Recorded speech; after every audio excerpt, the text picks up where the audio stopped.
Esto significa que voy a tratar de un modo esquemático, pero a la vez creo o que quiero muy claro de qué hablamos cuando hablamos de transhumanismo. ¿Cómo se caracteriza esto? Antes de ir a la misma palabra, ¿no? Significado mismo de la palabra. Tiene distintas caracterizaciones. En algunos manuales, textos, artículos y monografías se presenta como un movimiento, lo que significa más que una filosofía.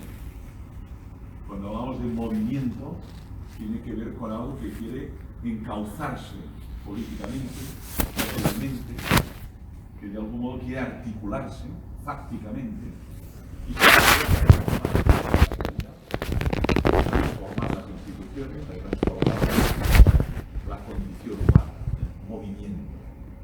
No decimos de todos los ismos que son un movimiento, pero del transhumanismo se califica como movimiento. Se califica también como una biopolítica, término que sobre todo utilizó Michel Foucault, la biopolitique. Por lo tanto, como movimiento que a la vez quiere tener una manifestación política, y de hecho la tiene.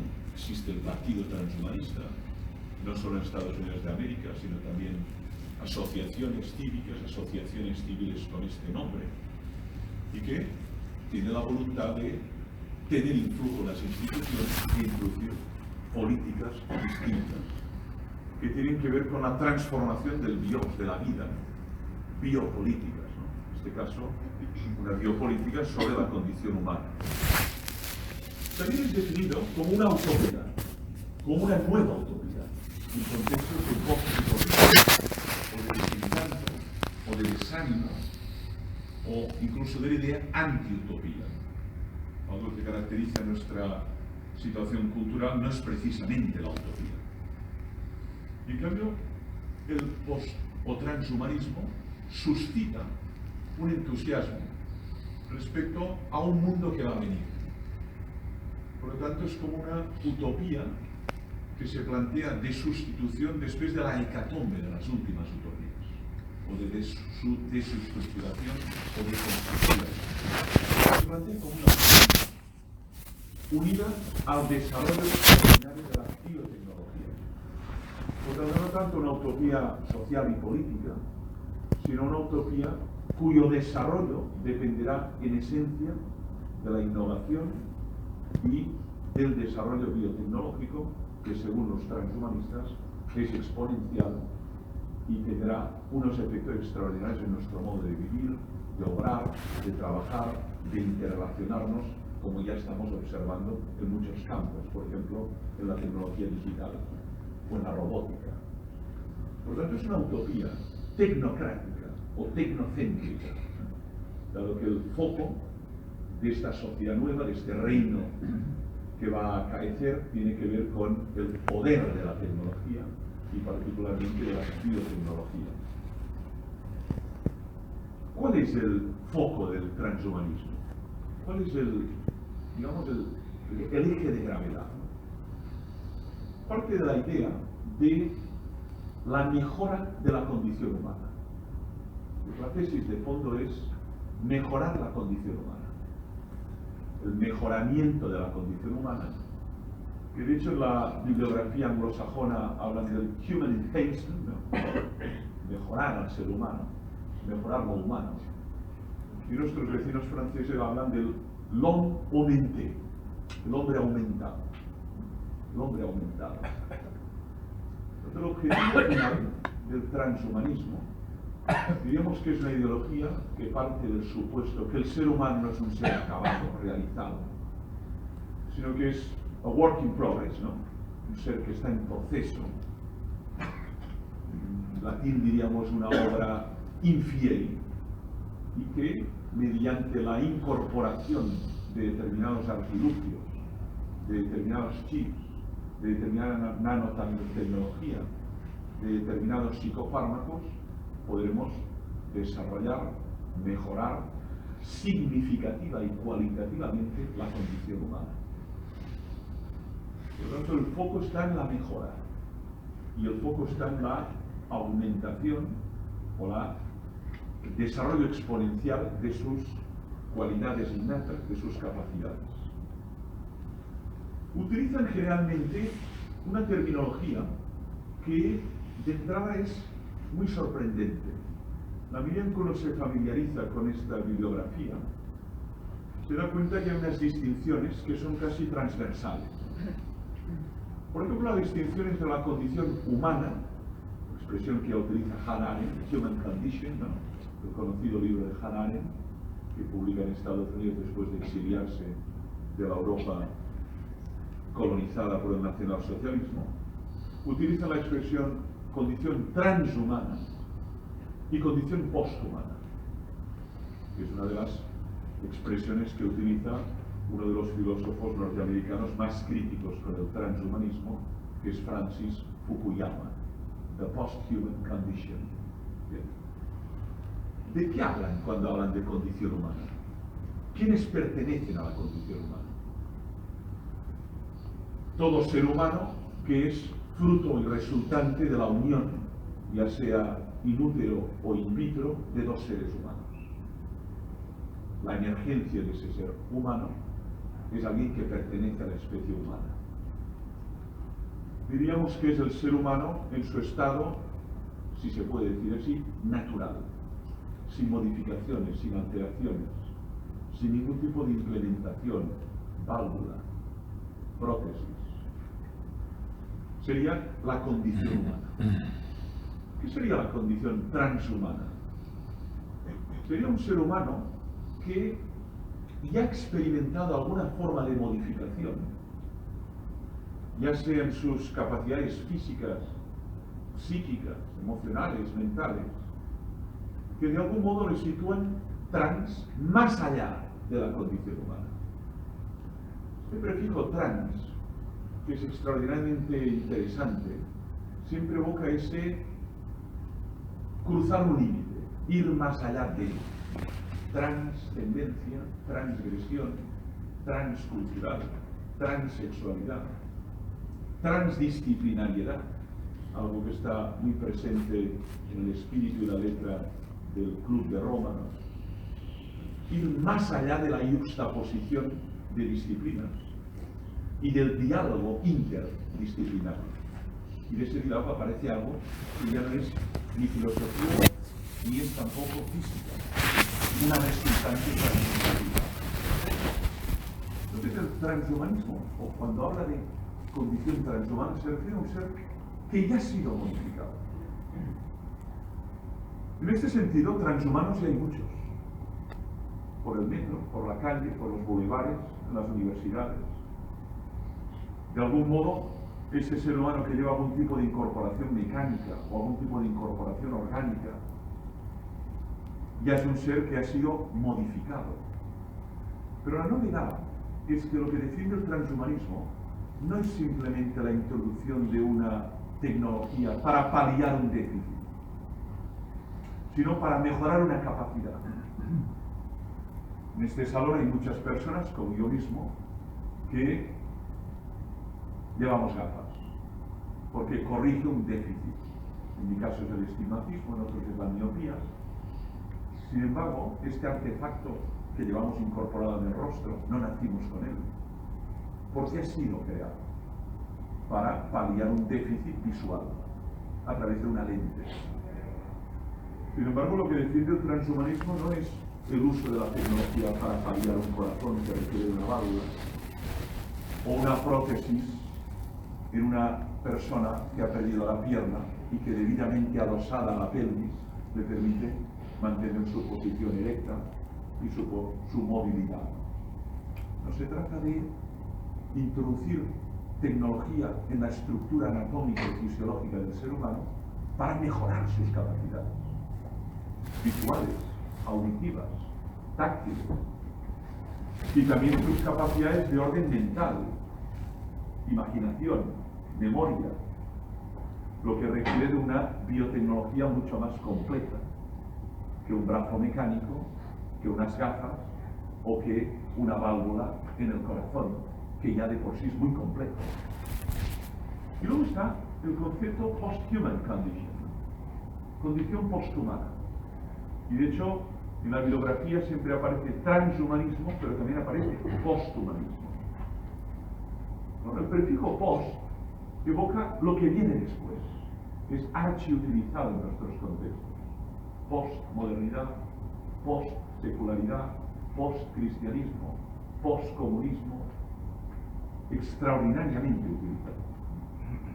Sin embargo, cuando hablamos de condición posthumana, nos referimos a un ser que ha sido hasta tal extremo modificado que ya no forma parte de la condición humana, que ya no le reconocemos como parte integrante de ese conjunto que denominamos seres humanos.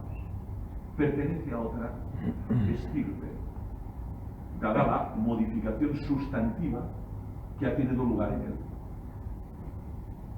Si yo me presento con unas gafas, o resulta que, sin ustedes saberlo, yo tuviera una prótesis de rodilla, nadie discutiría que yo pertenezco a la condición humana, a pesar de que estos elementos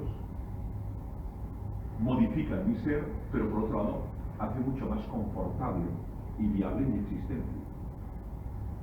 Pero si aparece un ser que tiene unas capacidades tan extraordinarias, a nivel físico, a nivel emocional, a nivel mental, fruto de esas modificaciones, entonces uno se queda frente a la perplejidad, porque experimenta que ya no está frente a un ser ni humano ni transhumano, sino posthumano. Y de hecho algunos transhumanistas subrayan la emergencia de lo que denominan the singularity, ¿no? La singularidad.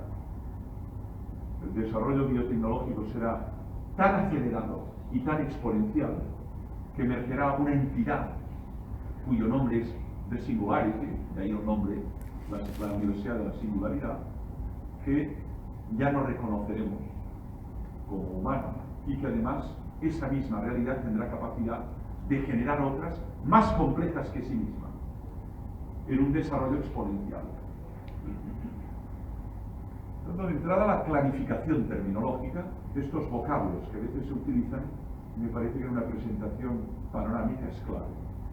¿De qué hablamos cuando hablamos de trans, post o simplemente humanismo? Todavía hay una precisión terminológica que me parece imprescindible antes de progresar en el tema. Hay una distinción entre el bioconservadurismo y el tecnoprogresismo, tipo de terminología también muy habitual en esta literatura. De hecho, es fácil identificar la confrontación entre dos tipos de pensadores, los que serán denominados así bioconservadores y los que serán denominados tecnoprogresistas.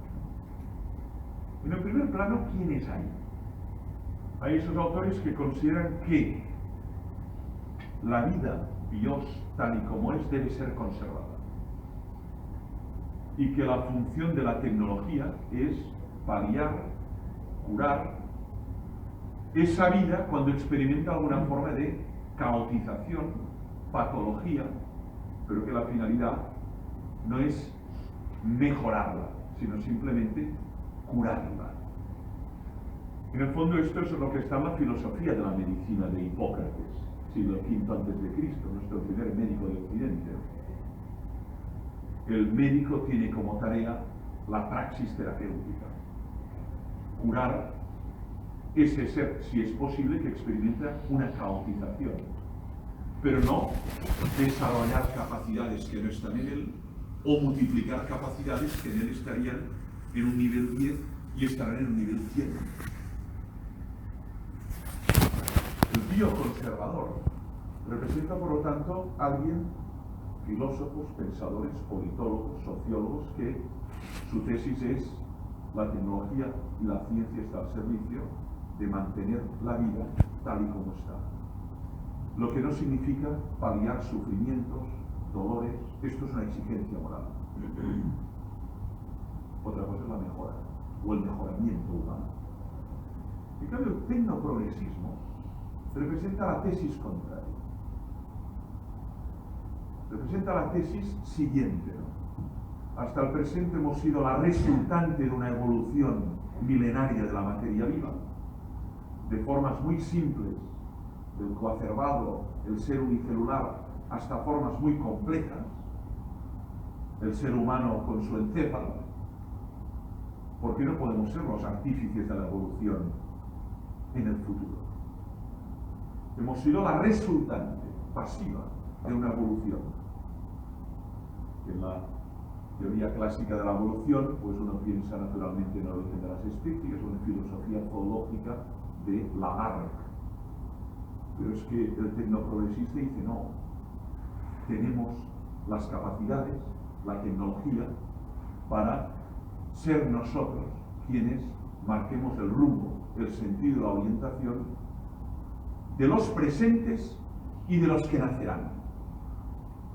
Y entonces se introduce un debate nuevo que es la mejora del nasciturus.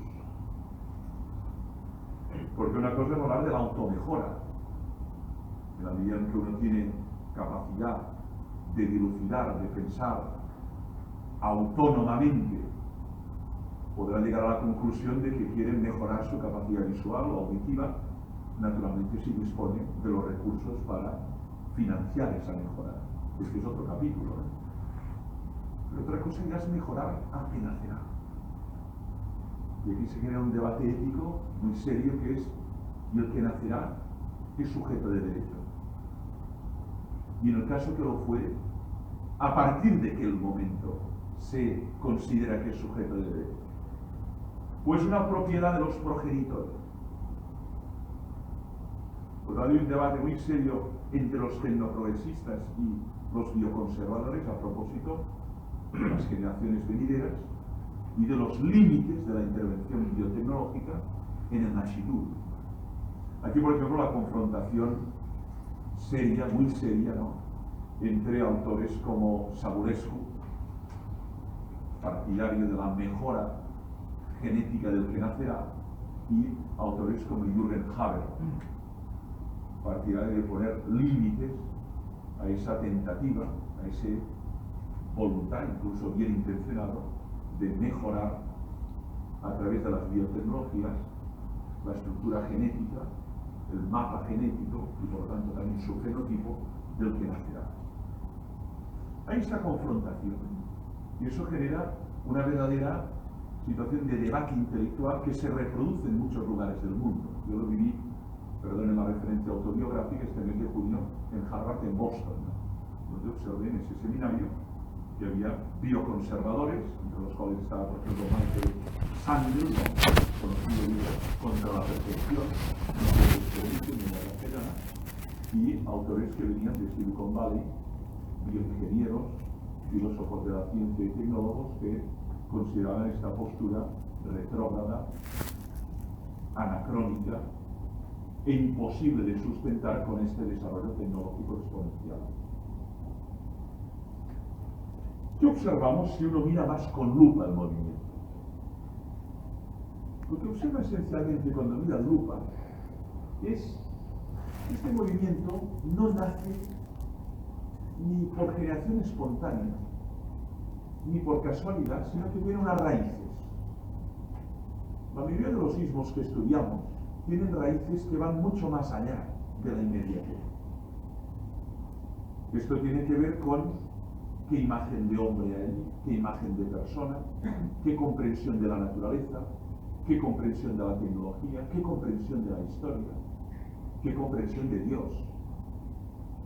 Por lo tanto, cuando uno trata de buscar las raíces, los fundamentos del transhumanismo, se encuentra con filósofos occidentales que estos transhumanistas citan como precedentes que ya en su tiempo apuntaban hacia eso. Incluso la palabra transhumanismo, una palabra que no es una palabra de los años 90 ni de los años 2000 ni del 2010. La mayoría citan a Julian Huxley como uno de los precedentes de la expresión transhumanismo. Lo que pasa es que Huxley la utilizaba en un sentido muy distinto, se acostumbra a pasar. Y de hecho la palabra transhumanar ya está en Dante Alighieri, que generalmente se cita siempre cuando se aborda el transhumanismo. Y es que cuando hablamos de trans, hablamos de un ser que se trasciende a sí mismo. un ser que trata de llegar a ser lo que no es. Esto significa. Y por lo tanto que no es un ser acabado, fijo, estático, sino que es un ser que apunta hacia algo que todavía no es. Herder hablaba del ser humano como el animal no fijado. Y el mismo Nietzsche, citado muy generalmente, y yo creo de un modo completamente descontextualizado, también Nietzsche habla del ser humano como una transición. En el Zaratustra habla del ser humano como un Übergang, ¿no? Una transición entre la bestia y el superhombre, pero una transición. En el transhumanismo se recupera una tradición que tiene muchísimos precedentes, donde el ser humano apunta hacia algo que no es. Lo que pasa es que en la actualidad y en el futuro inmediato se dispone de una tecnología donde se ven las posibilidades de hacer realidad, de poder hacer realidad esa transición hacia un arquetipo, hacia un modelo que uno sueña, pero solo se podía limitar a soñar. Aumentar la visión, aumentar la audición, aumentar las sensibilidades, la resistencia, la longevidad, como se decía en la presentación, profesor Morán.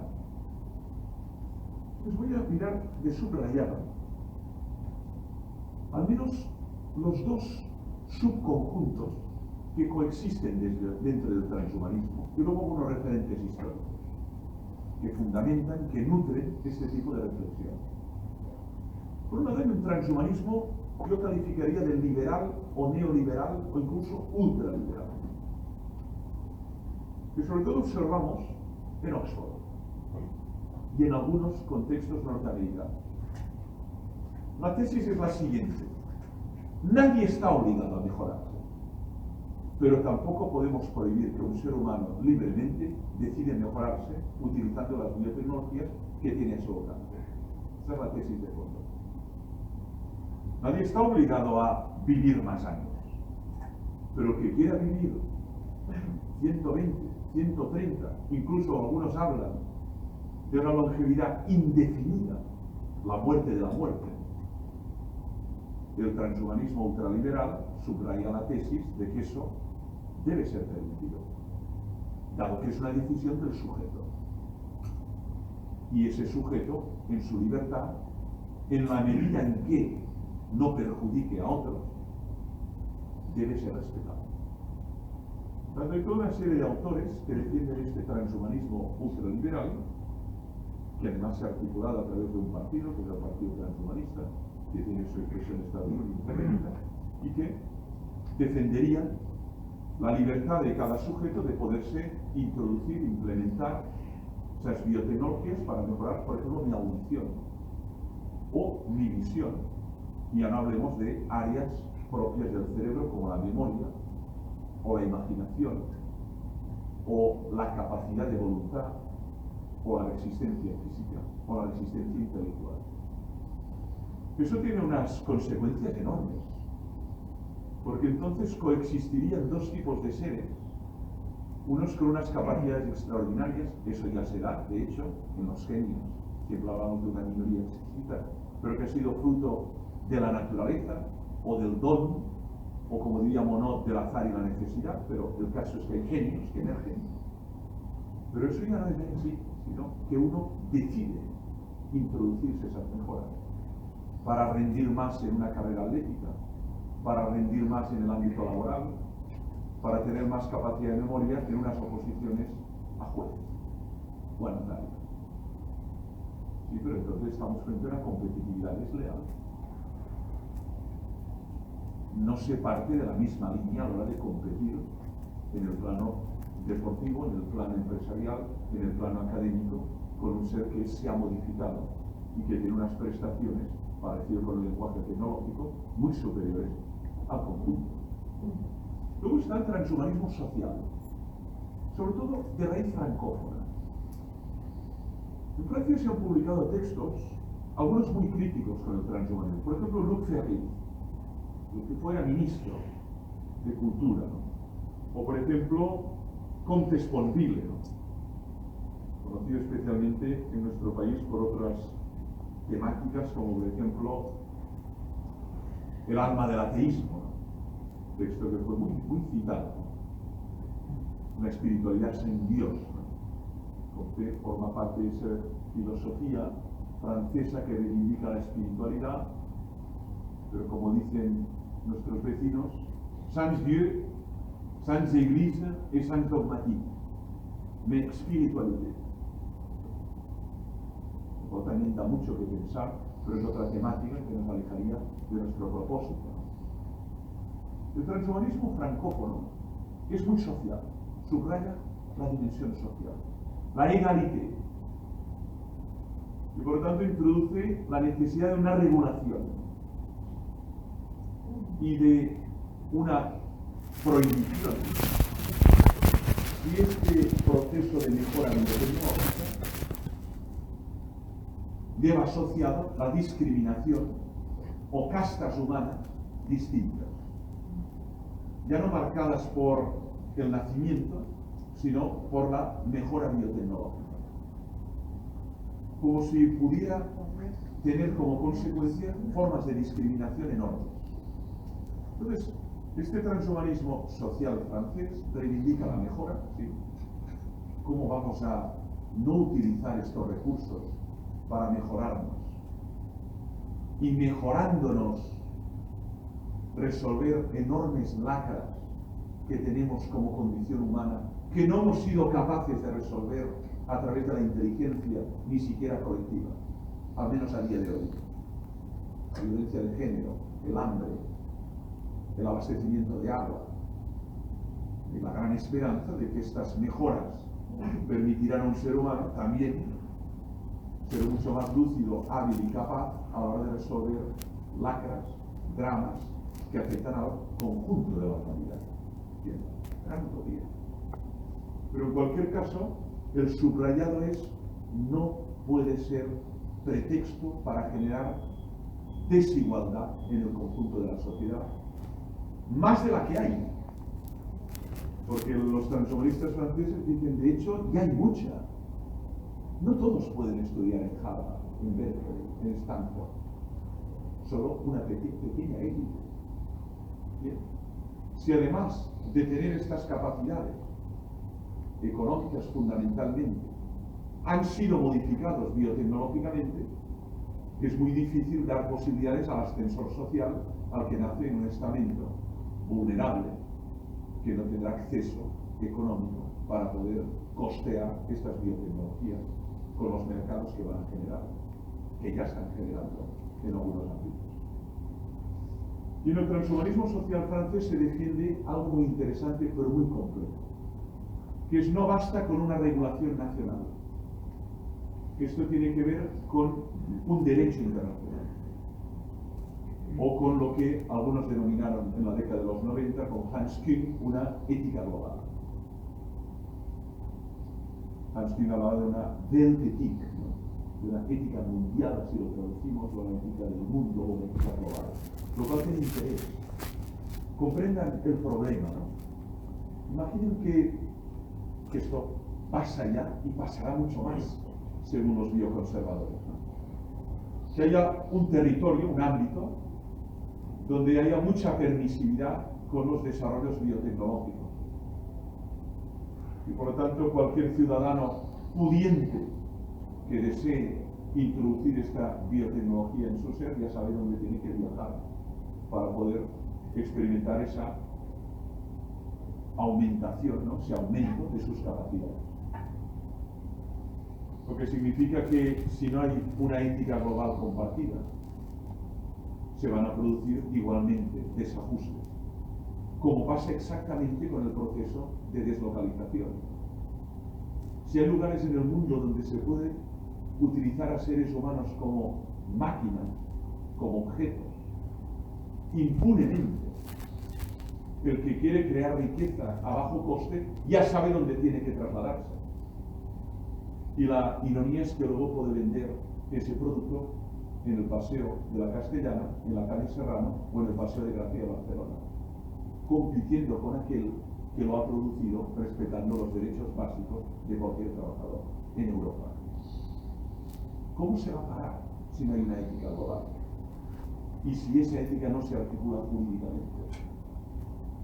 Por lo tanto, los transhumanistas franceses sociales lo que defienden es transhumanismo sí, pero es social y regulado a nivel global, lo cual requiere de consensos que son sumamente complejos y que a día de hoy no existen ni siquiera en ámbitos como, por ejemplo, la embriología o el estatuto de un embrión criopreservado o la manipulación del cromosoma X e Y.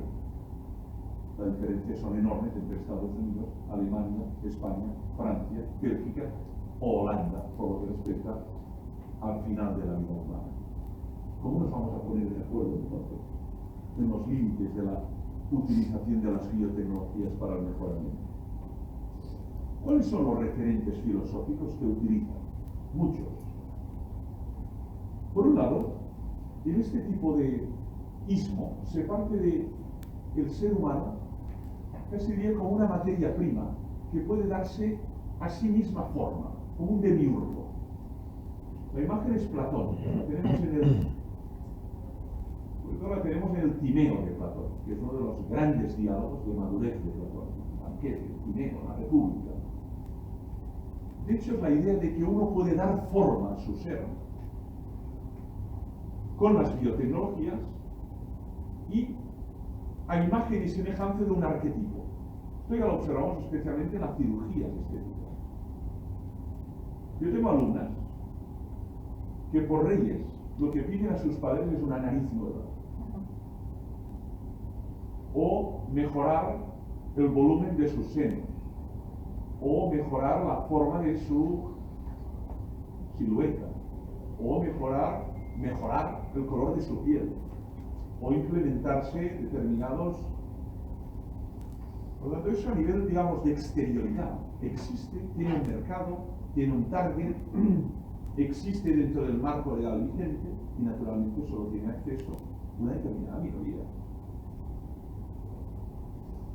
Es un cambio de paradigma.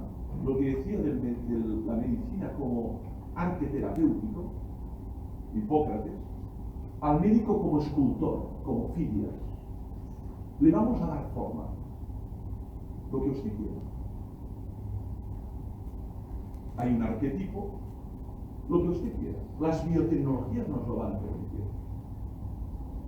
También en el terreno del nasciturus. Sabemos que la condición sexual depende esencialmente del cromosoma X e Y. Tecnológicamente podemos determinar la condición sexual del nasciturus. Otra cosa es que esto sea legal. En la actualidad en nuestro país, solo en el caso que haya una patología asociada a X o una patología asociada a Y, justifica la alteración cromosómica, pero en ningún caso por el arbitrio, la voluntad, el deseo de los progenitores de tener niño o tener niña, lo cual es un debate muy abierto desde el punto de vista bioético. Algunos consideran, como Michael Sandel, que forma parte de la maternidad y de la paternidad, aceptar incondicionalmente al hijo, sea cual sea su género, su capacidad, su altura, su inteligencia. Eso es incondicionalidad. Yo naturalmente me apunto aquí. Y hay otros que consideran que no. Que forma parte del derecho de la paternidad y de la maternidad decidir no solo si quiero o no tener hijos, sino cómo quiero que sea. Y aquí hay un gran debate sobre qué entendemos por maternidad y paternidad. Entonces, por un lado hay esta concepción plástica del ser humano, como una materia que puede ser configurada sin límites, sin oponer resistencia, según el propio arbitrio. Puedo alterar la condición sexual, pero puedo alterar mi chasis y puedo alterar mi memoria. Comprar recuerdos de episodios que nunca he vivido. Casi suena a Blade Runner, ¿eh? Comprar recuerdos de episodios que nunca he vivido. Porque al final lo que nos queda de un viaje son recuerdos. De un verano, recuerdos. Bien, ¿y qué cuesta obviar? ¿Y qué cuesta este chip incorporado en esa área del cerebro que denominamos memoria? Entonces empieza el debate de la identidad. ¿En qué momento esa modificación ya no es accidental, lenguaje aristotélico, sino sustantiva? Mi madre sufre Alzheimer. Cuando uno pierde la memoria, pierde la identidad. No sabe quién es. No sabe quién es su marido. No sabe quién soy yo. No sabe en qué año vive, como probablemente también ocurre en personas que ustedes conocen y aman.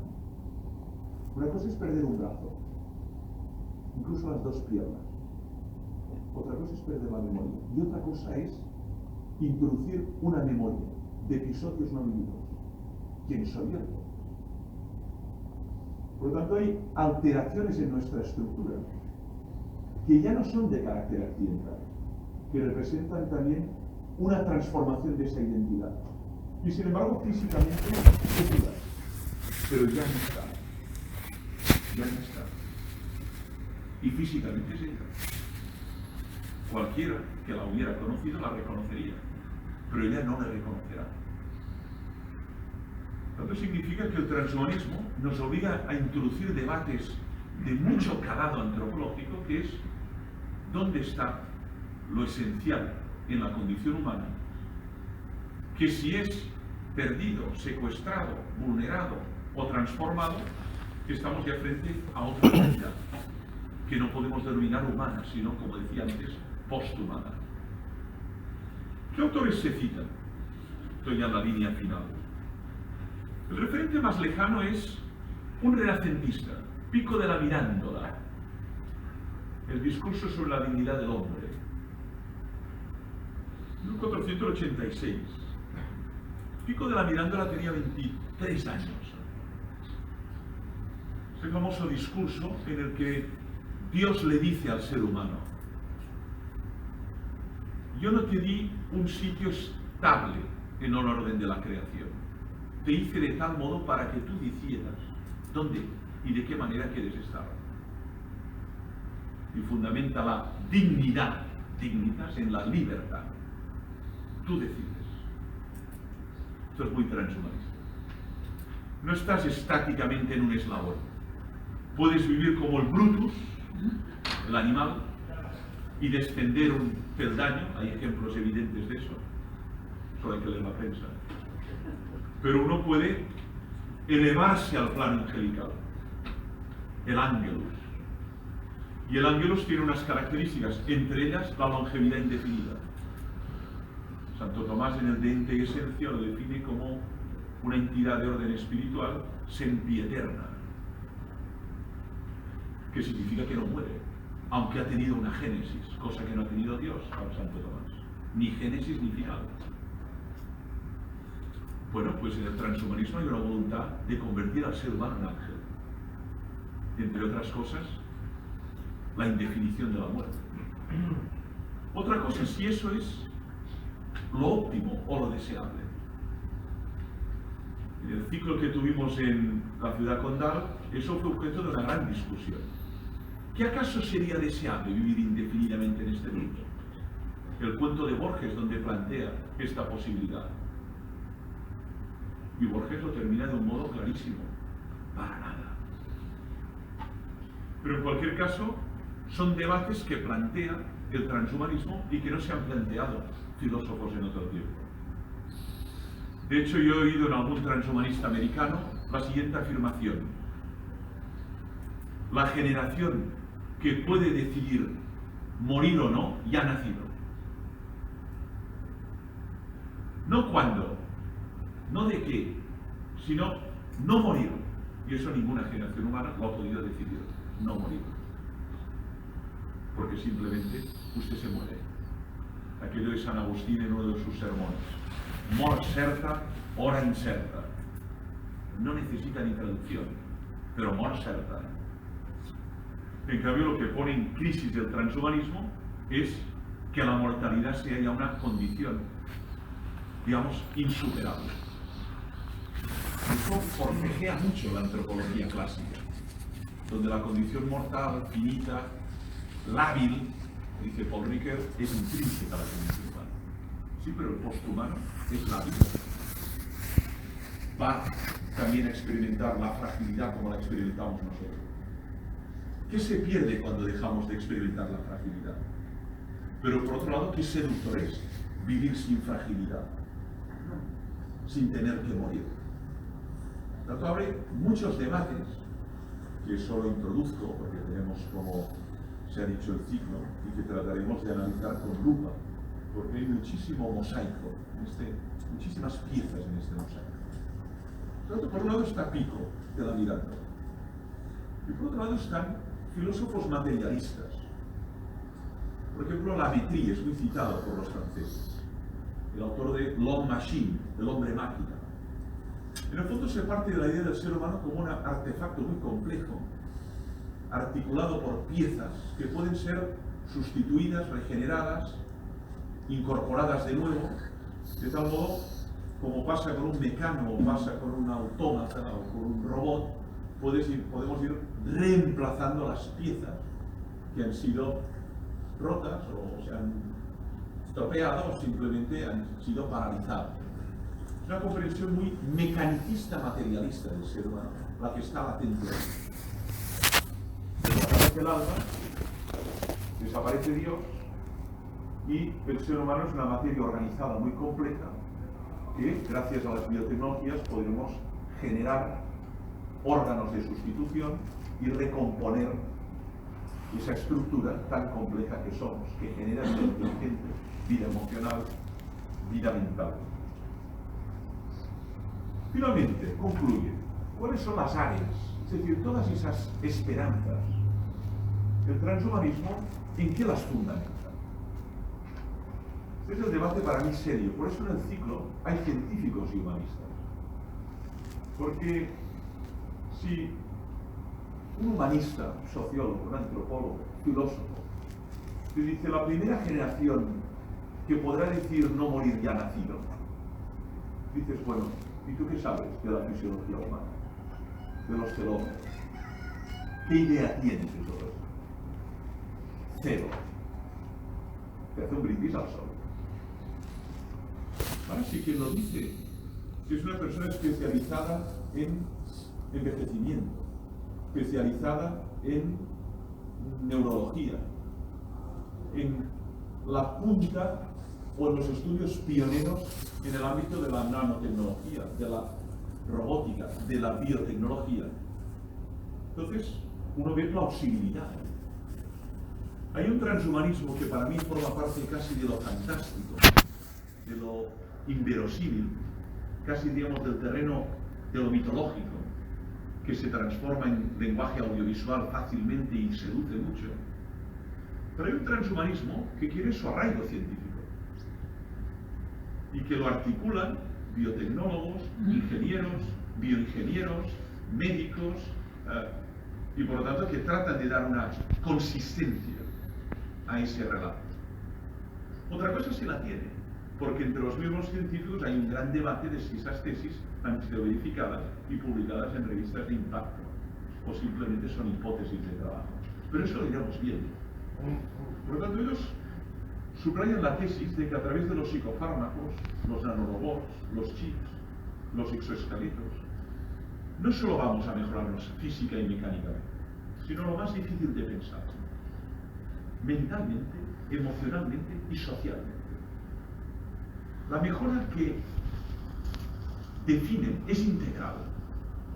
Si solo fuera la mejora física, usted se asemeja más a este arquetipo femenino, a este arquetipo masculino, y cuenta mucho en la sociedad iconocéntrica la presencia. Tendrá más posibilidades de trabajar porque la presencia cuenta mucho. O se mantiene joven gracias a esta cantidad de fármacos, estiramientos de piel, actividades que tiene sobre su epidermis. Bien.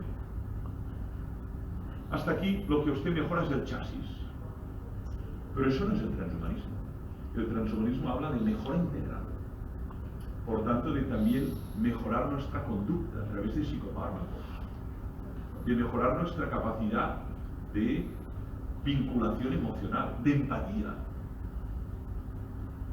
entre los seres humanos, o nuestra capacidad de cálculo, anticipación, resistencia al cansancio, capacidad de crear, imaginar. Y alguien diría, pero perdona, esto ya está en Charles Baudelaire, en Las flores del mal. Ya sabemos cómo se puede excitar la imaginación y crear paraísos artificiales. Sí, pero ya no hablamos de recursos naturales, como puede ser una hierba o una sustancia que da la naturaleza, sino de recursos creados farmacológicamente para esa finalidad. Por lo tanto, aquí se abren un montón de interrogantes que para mí ponen en crisis el tema de la equidad. ¿Cómo garantizar esa equidad? Esa igualdad de oportunidades? Algo difícilmente sostenible si no hay un control, una regulación, una normativa, como he dicho, no solo de carácter nacional. Y se plantea también el tema de si la perfección realmente es un camino de felicidad.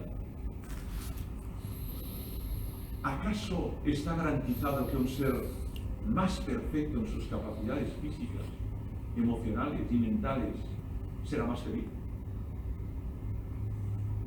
En los tratados de felicidad, desde Aristóteles hasta, qué sé yo, hasta Bertrand Russell, la conquista de la felicidad, ninguno lo relaciona con la perfección. Ninguno. Física, anatómica, no lo relaciona con la perfección. Lo relaciona con otras variables.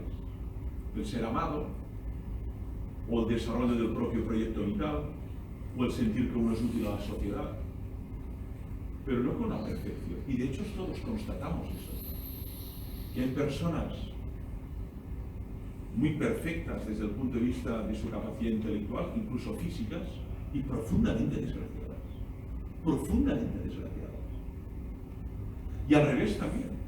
Observamos personas que no cumplen los cánones estéticos vigentes ni de lejos, ni siquiera tampoco sus capacidades intelectuales son muy avispadas, pero viven una vida feliz. O al menos lo que observamos es un estado de eudaimonía, como diría Aristóteles, de buen ánimo.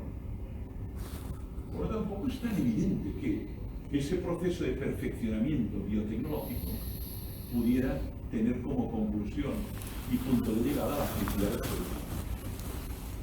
Ya lo ven, el orden de preguntas es enorme, mi tarea aquí era propedéutica y panorámica, y eso es lo que trataba de hacer.